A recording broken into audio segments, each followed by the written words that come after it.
नमस्कार। मैं डॉक्टर मयूरी पाटने, स्त्री रोग तज्ञ तथास्तु क्लिनिक की ओर से आप सभी का स्वागत करती हूँ। आज 21 जून जागतिक योग दिवस और विश्व संगीत दिवस है आज।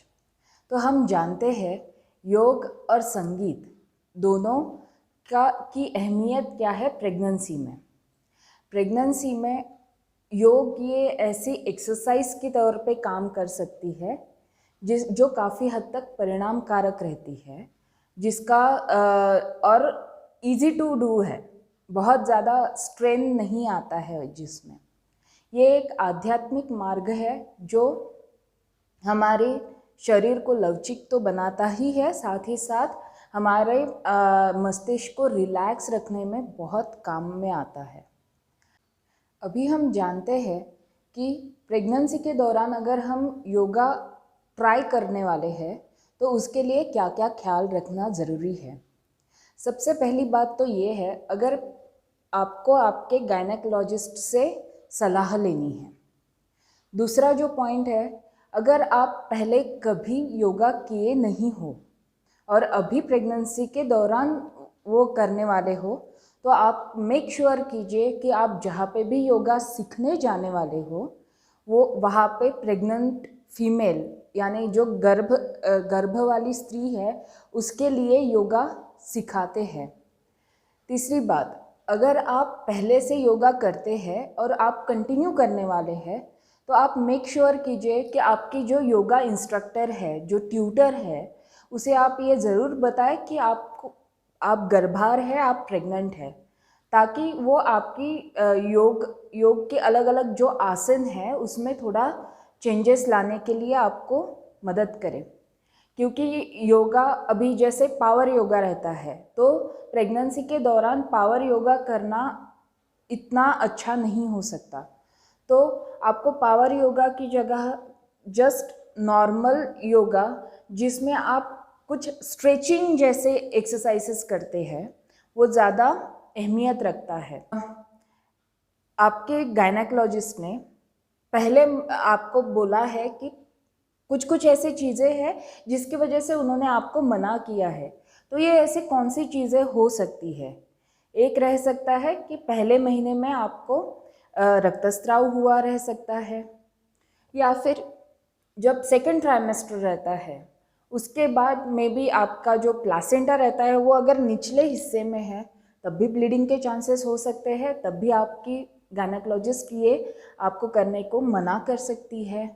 तीसरी, अगर आईवीएफ की प्रेगनेंसी है, अगर आईवीएफ की अलग अलग चीज़ें यूज़ करके अगर प्रेगनेंसी रखी है तो भी आपको बहुत ज़्यादा प्रिकॉशंस लेने पड़ते हैं, तो उसके लिए भी आप आपके गायनेकोलॉजिस्ट से कंसल्ट कीजिए।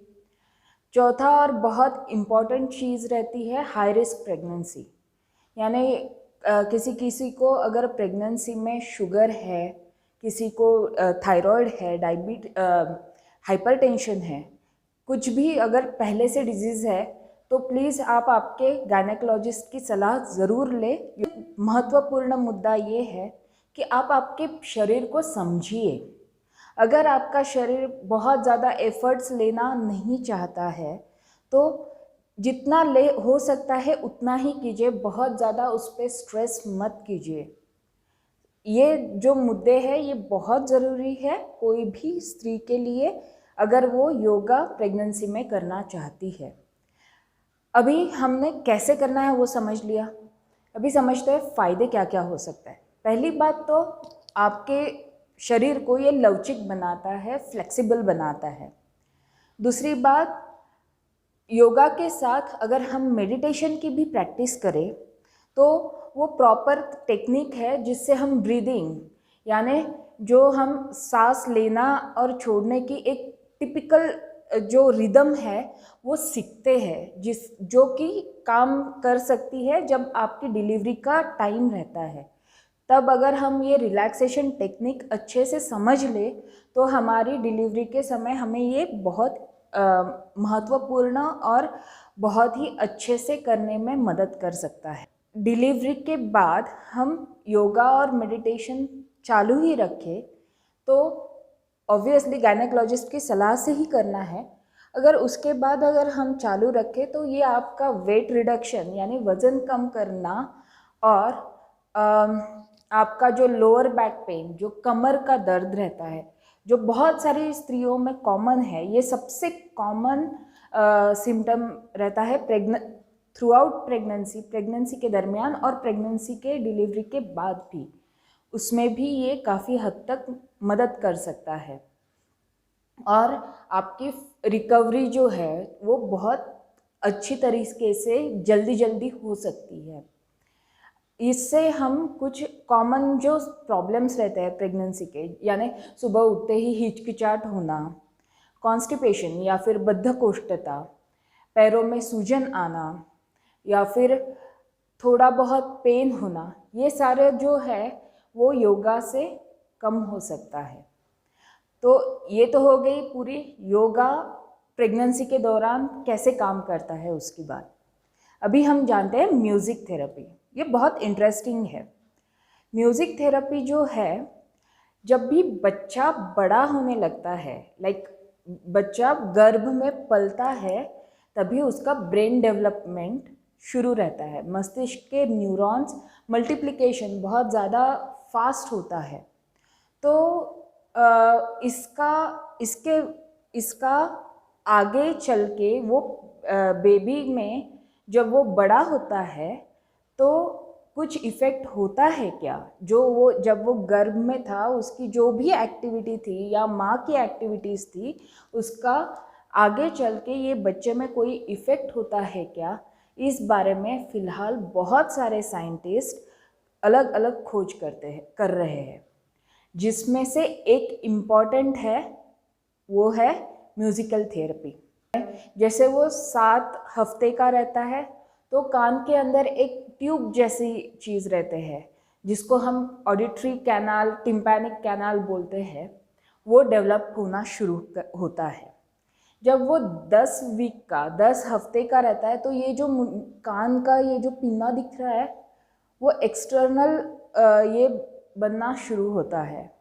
जब वो 18 के अंदर जो छोटे छोटे 3 बोन्स रहते हैं, जो 3 हड्डियाँ रहती है, बहुत छोटी रहती है, जो इम्पॉर्टेंट है सुनने के लिए, वो डेवलप होती है और पूरा मैच्योर यानी पूरा अच्छी तरह से जिससे हम सुन सकते हैं, ऐसे मैच्योरेशन वो 36 वीक्स यानी 36 हफ्ते में आ जाती है बच्चे में। तो बच्चा सुन कब सकता है, अभी इस बारे में साइंटिस्ट के अलग अलग कुछ विचार है। कोई साइंटिस्ट ने 18वें हफ्ते से चालू किया है कि कैसे डेवलपमेंट होता है, कोई बोलता है कि अराउंड 24 वीक्स के बाद होता है, पर इन जनरल अराउंड 27 हफ्ते में बच्चा सुन सकता है। तो तब से अगर हम म्यूज़िक थेरेपी और माँ अगर बच्चे से बात कर रही है या फिर उसको लोरी सुना रही है तो उसका काफ़ी हद तक बच्चे के डेवलपमेंट में फ़र्क पड़ता है। बच्चे की ब्रेन डेवलपमेंट होती है सबसे पहली बात। दूसरी बात, माँ और बच्चे में बॉन्डिंग होता है जब माँ अपने बच्चे से बात करती है या लोरी गाती है।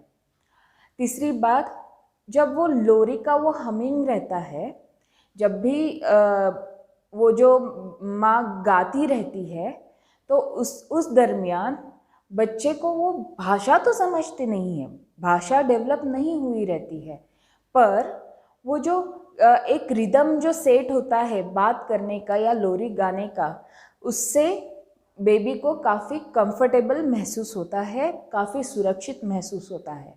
तो जब भी आफ्टर डिलीवरी, जब बच्चा बाहर के दुनिया में आता है, अगर वही लोरी माँ सुनाती है या माँ की इवन आवाज़ भी बच्चे को सुनाई देती है, तब भी ये बहुत अच्छी तरीके से काम करता है। ऐसे बच्चे कम रोते हैं। अभी जो भी माँ ऐसे अपने बच्चे से बात करती है तो उसकी खुद की जो एंग्जाइटी है या फिर उसको खुद को जो डर है कि मैं मेरे बच्चों के साथ कैसे कनेक्ट हो पाऊँगी, ये अच्छे से होगा कि नहीं, वो सब कम हो सकता है। जो पोस्टपार्टम डिप्रेशन हम बोलते हैं, यानी कि डिलीवरी होने के बाद जो एक डिप्रेसिव स्टेज आ सकती है कोई भी स्त्री में, वो आने की संभावनाएं, जो भी ऐसी माँ अपने बच्चे को लोरिया सुनाती है वो कम रहती है। कोई भी अगर इंस्ट्रूमेंटल सॉन्ग, अभी इसमें बहुत सारे रिसर्च चल रहे हैं, बहुत सारी खोज चल रही है कि यहाँ पे पेट पे अगर हम स्पीकर्स लगाए या गाना सुनाए या फिर माँ गाना सुने तो उसके बेबी पे कैसे कैसे असर पड़ेगा, ये अलग अलग साइंटिस्ट अलग अलग अभी भी रिसर्च में ही है। तो अभी फ़िलहाल इसके बारे में तो हम बोल नहीं सकते, पर हाँ इंस्ट्रूमेंट जो जैसे बच्चा पानी के अंदर है, बराबर है, जब गर्म है पानी के अंदर है, उसको माँ की सारी हार्ट बीट सुनाई दे रही है, उसको माँ का जो डाइजेस्टिव सिस्टम में जब वो पूरा आगे आगे जाता है तो उसका आवाज़ सुनाई दे रहा है। अगर उस टाइप का कोई इंस्ट्रूमेंटल म्यूज़िक अगर बजे तो वो बच्चा बहुत इजीली शांत होता है। ऐसे बहुत सारे रिसर्चेस, ऐसे बहुत सारी खोज, ये NICU जो है, नियोनेटल इंटेंसिव केयर यूनिट, जिसमें छोटे बच्चे को रखा जाता है बहुत बार अगर कुछ ज़रूरत पड़े तो, उसमें किए गए हैं, वो बच्चों में किए गए हैं कि अगर एक तरीके का इंस्ट्रूमेंटल सॉन्ग लगाए तो वो बच्चा, जैसे कि अगर बच्चे का खून आज जांचने के लिए निकाला तो बच्चा रोता है, तो वो बच्चा बहुत वो म्यूज़िक से ही आराम से शांत हो जाता है, उसको बहुत ज़्यादा प्रॉब्लम्स नहीं होते हैं। इसके लिए ब्राज़ीलियन नियोनेटल असेसमेंट स्केल भी बनाई गई है, जिसमें ऐसे बताया गया है कि थ्रू आउट प्रेगनेंसी अगर कोई स्त्री ने म्यूज़िक, इंस्ट्रूमेंटल म्यूज़िक या लोरिया गाना या बच्चे से बात भी की है तो उनके जो बेटे हैं या बेटियां हैं, जो बच्चे हैं, वो आगे चल के बहुत इजीली एक्सटर्नल एनवायरनमेंट से अडॉप्ट होते हैं।